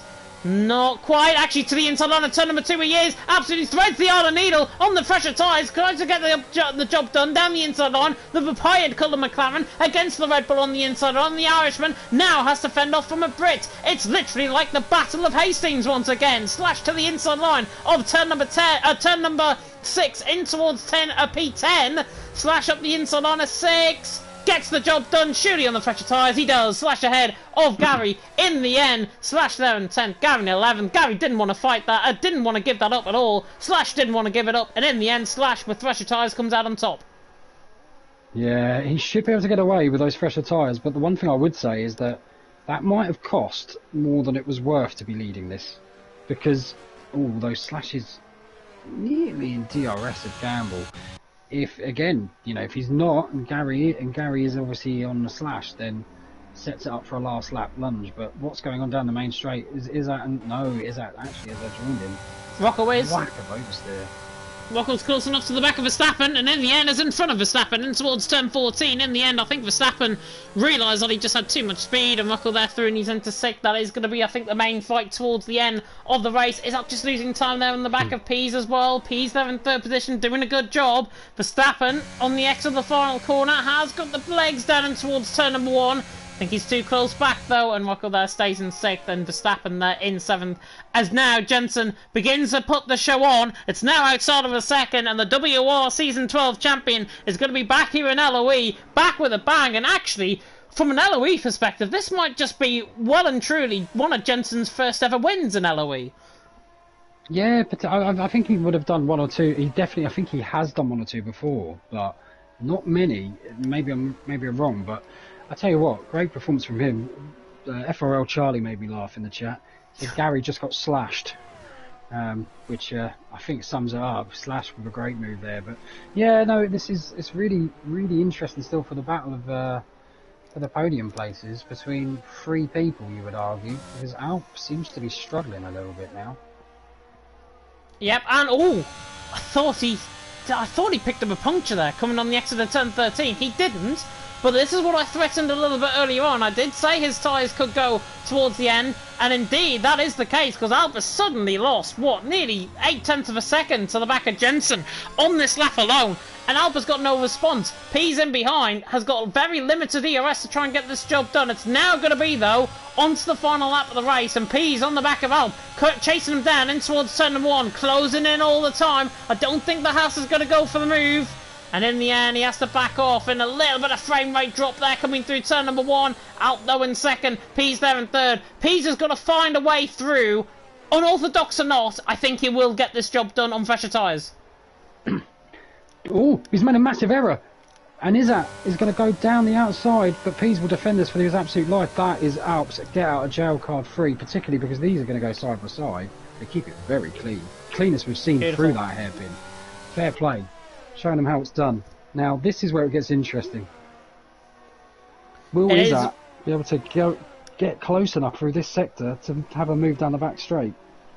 Yeah, it's going to get very interesting indeed. Jensen, though, unless he has a spin in the final couple of corners, he looks like he's going to be set for a Chinese Grand Prix victory. And who would have predicted, actually, Jensen taking the win here in LOE I certainly wouldn't have done, because he hasn't had an LOE win, didn't even appear last season, of course, signed up again this season, and Jensen leading the way, 2.4 seconds, but the battle is in behind, because Izzat is now coming at Alp once again, down the straight. In the end, though, I think Alp has got the legs down the straight. He's clear of Izzat down in towards the final couple of corners, and in the end, Izzat is not going to have to go for a rambunctious Yahoo with a move in towards 10-14, doesn't go for the move, and in the end, Jensen through the final corners, J. Cole has spun, coming out of turn 13, Jensen though through the final corner, on the run to the line, is your Chinese Grand Prix winner. Jensen takes the win, Alp in the end hangs on to second, width of the straight I think was telling down the back straight, is up there in third, P's there in fourth. In the end, J. Cole I think had a moment coming out of turn 13 on the outside curb. In the end, he's going to finish down 11th position outside of the top 10. He's going to be within the points, luckily. Matthias is also going to follow in 12th position in terms of the points, but Jensen takes the win. Out there in second, is up there in third, and Jensen is back in LOE, and he is back with an absolute bang, even if he got that race trim handed on a plate. Yeah, no, a little bit, but he did very well when he was given the front legs. But feel sorry there for J. Cole getting a horrible Chinese burn on the last run of the track there, unfortunately for him. And I believe it is Jensen's first win since LOE Season 7 Austrian Grand Prix. Is the last time he took the win in a race in LOE. Certainly he didn't attend in Season 8, so going back on the record, Season 7, first win since then, and first win actually in LOE on the new game as a result as well. But in the end, as I say, he got that race hand trim on an absolute plate. Campbell couldn't really do anything about it. It was just a mile an hour, two above the speed limit, and in the end, that drive-through penalty absolutely costly for the Scotsman. Not costly for this man here though, because the Brit in the end, I think he would have won the race anyways without that penalty for Campbell. But in the end, Jensen takes the race win out on track, and in the end, Mark, I think he absolutely deserved that one, and in the end made it look quite comfortable as well. He did. No, absolutely. What I'm going to do, because I'm racing, I'm going to invite everybody. But if you are okay to go ahead with the interviews, so I'm going to restart with the console after all those glitches as well. So if that's okay with you. Yep. That is absolutely fine with me. So I will start adding these gentlemen. Yeah, but it was, wow, what a crazy race in the end. But yeah, no, very well done to the trio up top, and I think that they all three of them kind of deserve that podium. But yeah, I'm very surprised that P's got that podium, so I'm looking forward to hearing what he has to say for himself. In the end, no, Peace didn't get the podium. He's in 4th position. Oh, sorry. He's up 3rd. I don't know what's wrong with him. I'm so sorry. I've just invited him as well. He can get an interview if he wants. Jensen takes the win from Alp in second with the fastest lap as well. Alp is at Pease, Yulbreen, Rocco, Verstappen, Campbell, / Gary top 10, J. Cole, Matthias, Darry, Creco, Nathan, Wouter, Selly, Packer, and then right down in the back of the field, of course, was the forlorn whoever we haven't said in LOE Division 1, right down in 19th position. I will have a look at who that might have been, and I think that was actually Kvyat Killer. Can't forget about Kvyat Killer, who there in the end finishes down all the way in 19th position, which is a disappointment. DNFing, of course, very early on, and Jensen, of course, as mentioned there in the chat by Amandopi, I'm not sure if that's his full name or if that's somebody in an LOE mantra, saying that Jensen fully deserved that race win. And yeah, I've got to agree, Jensen did fully deserve that race win. We will get to speak to him, I am sure, very soon indeed, unless he has got another league race, of course, to go to, which might be the case. But if not, we will get Jensen in. And Mark, I will... Oh, we've got Peas. I thought that was Jensen joining. We have got Mark still alongside us, of course, in the commentary booth. And Mark, of course, next week for Season 9. Jensen, by the way, is waiting on Discord, I've just noticed as well. So, yeah, no, absolutely. Next week we have Japan, so I will look forward to to see them all. Yeah, interesting. So not too far away from China, but I'll leave you guys. And like I said, I'm going to restart everything. But congratulations to the podium and to Peas as well, who come forth. Yeah, Peas indeed. He's come forth and somehow has got an interview from tonight as well. In terms of this, Jensen, now we will pick him up. We will wait for Jensen. I'm going to tell them actually in the Division 1 chat that we are on PS for the interviews. So give me a second on this. I will get to interviewing everyone in just a second. He's probably so used to actually going on Discord, then he probably doesn't realise that we're actually on PS for the interviews. But there we are. We should get Jensen in very soon indeed. And speaking of the man, he's literally just read my message, I'm sure. Jensen takes the race win, of course, out on track in China. And Jensen, I've said it in commentary, I thought you would have got that race win even without that drive-through penalty from Campbell, because in the end, I thought you had so much better pace in the second half of the race before you picked up that penalty. Talk us through it, because in the end, it was handed to you on an absolute plate. Yeah, thank you. I mean, yeah, I'm really happy with the pace today. Don't usually have one of these races where I like feel in the zone, you know. And yeah, I think once Campbell got his drive through, it kind of made it a little bit easier. And of course Alp was hanging on the DRS a little bit, but I managed to just about break him with a few laps to go. And then it was pretty much said and done. So yeah, really happy with that. I think it was the second win in LOE, but it's the first time actually talking as a race winner, so yeah, that's also nice. And I think that's hopefully the championship lead as well, so I mean, yeah, I mean, that's good as well. Yeah, definitely good from your perspective as well. And I was looking in the record books just before you came into the commentary box as well. It's your first win, I believe, since your only other win in League of Europe, and that was Season 7 in Austria, where you last took the race win on the last game. So picking up a first win, obviously returning back to LOE after a season break, must fill you, I think, with a lot of confidence going forward this season. Yeah, I mean, I'm aiming to challenge for the championship. Of course, Selly and Campbell, Alp, and quite a lot of people really. They're absolutely rapid. So yeah. To be fair, Kush has been quite close as well. In the first two. So I mean, any of them could be like a thorn on my side going forward. But yeah, I mean, it's a good kind of like, I don't know. I don't know the word, like, yeah, it's like you're in good form, you know, like I forgot the word, but it's like you're on good form, but yeah. Yeah, that good form, I'm sure, is going to continue throughout the season as well. And speaking of continuing through the season, of course, we've got Japan next week as well. How do you think you're going to get on around there? I haven't done much Japan, really, in this game. God, I don't think it's gonna go the greatest. Probably aim for a top 5, or maybe get on the podium again, but who knows. I mean, if I go around Japan again and somehow find some pace, then I'll probably say different and probably try and challenge for the win again, but yeah, can't really say at the moment. Yeah, it will be interesting to see though how that progression goes throughout the season. Jensen, go and enjoy your evening. Thank you, and thank you for the comms, as always.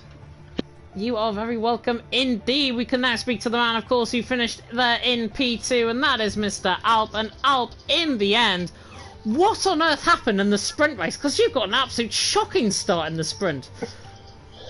Yeah, it's just a general issue for me that I just don't seem to be able to fix. It's been happening for 6 years, so yeah, that kind of killed my sprint entirely, but I thought I recovered well, both in the sprint and in the real race, to get some good points. So not the end of the world, but it's frustrating.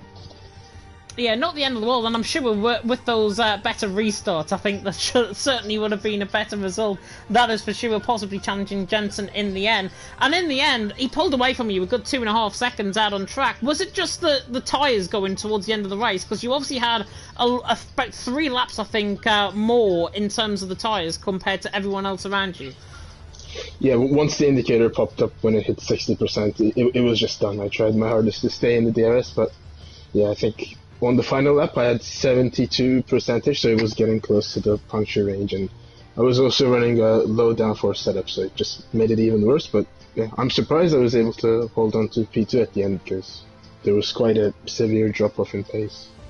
Yeah, I think that DRS as well, the effect of the DRS trains around here certainly brought you back into play as well in the race. Obviously kept Jensen completely on his toes. There was a slight mistake as well from Jensen, I believe, on one of the final laps of the race as well. But going ahead into Japan next week, what are your aims for this season?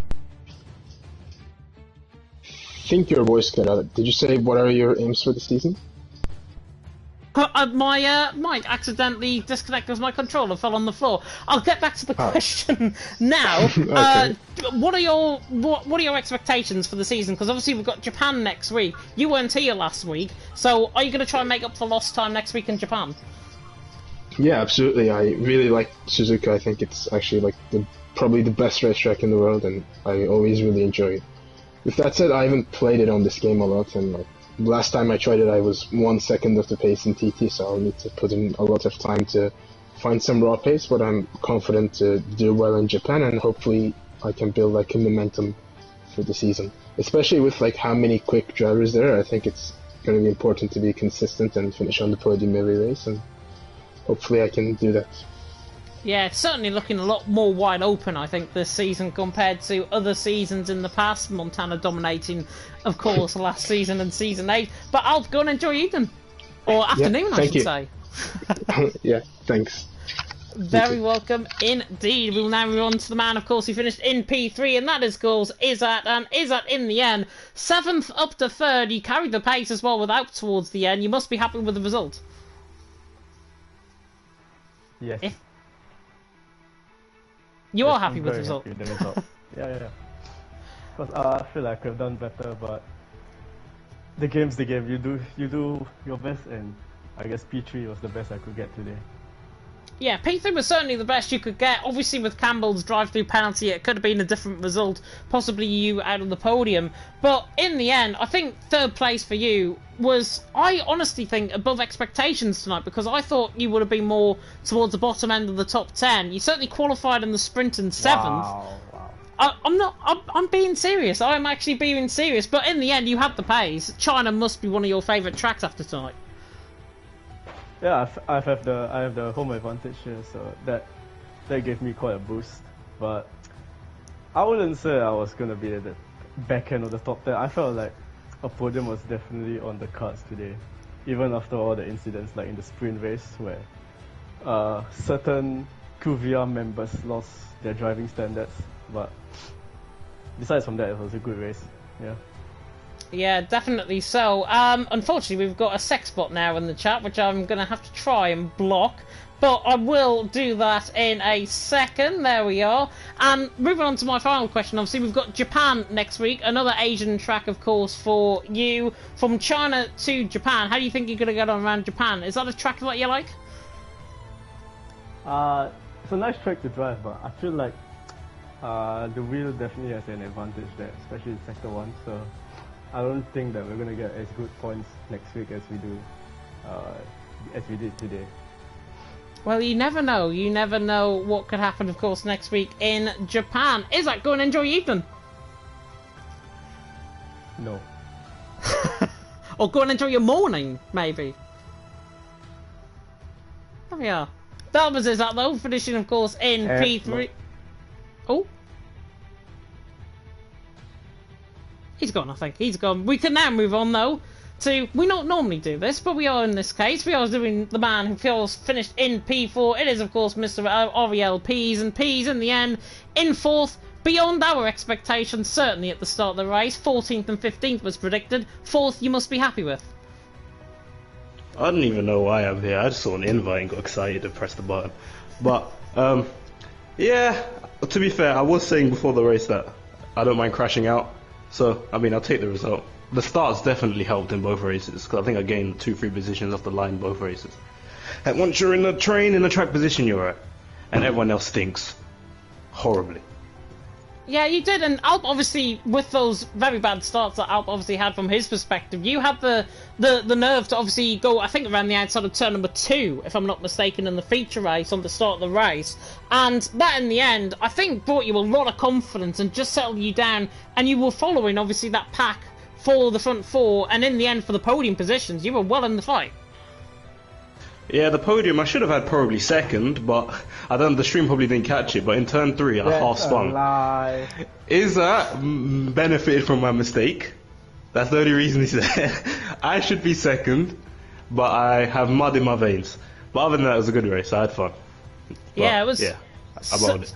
Certainly a good race from your perspective, certainly finishing in P4, but certainly above mine and Mark's expectations, that's for sure, coming into tonight. You guys need to be expecting more. I'm winning the title. I'm winning the whole thing.